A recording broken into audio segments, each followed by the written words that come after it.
మీకు తెలియకుండానే డైలీ ఒక 2 to 3 hours మీ టైం అనేది వేస్ట్ చేస్తున్నారు.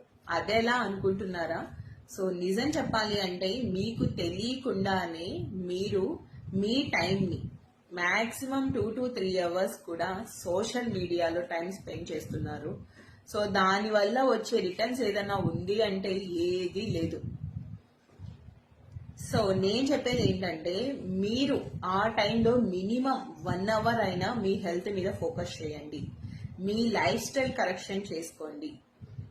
మీరు ఎలాంటి ఫుడ్ తీసుకుంటున్నారు, మీ స్లీపింగ్ ఎంత టైం ఇస్తున్నారు, ఎర్లీగా పడుకుంటున్నారా లేదా, వాటర్ ఇంటేక్ ఎలా తీసుకుంటున్నారు, మీరు ఎంత వెయిట్ ఉన్నారు, మీ హైట్కి తగ్గ వెయిట్ కరెక్ట్గా ఉన్నారా లేదా, సో ఫిజికల్ యాక్టివిటీ ఏమైనా చేస్తున్నారా, చేస్తే ఎంతసేపు చేస్తున్నారు, ఎంతసేపు చేయాలనుకుంటున్నారు, హెల్దీ ఫుడ్ ఎలా తీసుకోవాలనుకుంటున్నారు, సో వీక్లీ వన్స్ తీసుకుంటున్నారా, లేకపోతే బయట ఫుడ్ మీరు ఎవ్రీ వీక్ తింటున్నారా, డైలీ తింటున్నారా అన్నది ఒక్కసారి మీకు మీరు మిమ్మల్ని మీరు క్వశ్చన్ చేసుకుంటూ మినిమంలో మినిమం మీ టైం మీద మీ హెల్దీ లైఫ్ స్టైల్ని ఎలా మీరు మేనేజ్ చేసుకుంటున్నారు అన్న దాని గురించి ఆలోచించుకోండి.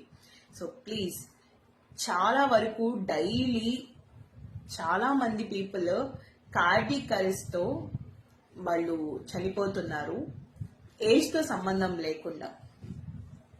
సో దయచేసి చిన్నవాళ్ళైనా పెద్దవాళ్ళైనా హెల్త్ మీద మినిమంలో మినిమం ఫోకస్ చేయండి. మీ హెల్త్ మీద చాలా వరకు కూడా మనం ఈ కార్డియాక్ అరెస్ట్ అనే ప్రాబ్లం నుంచి బయటకు రావచ్చు.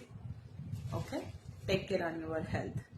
సో వెయిట్ లాస్ అవ్వాలనుకున్న వాళ్ళు ఇక్కడ కనిపిస్తున్న నెంబర్కి కాల్ చేయండి. Okay, thank you.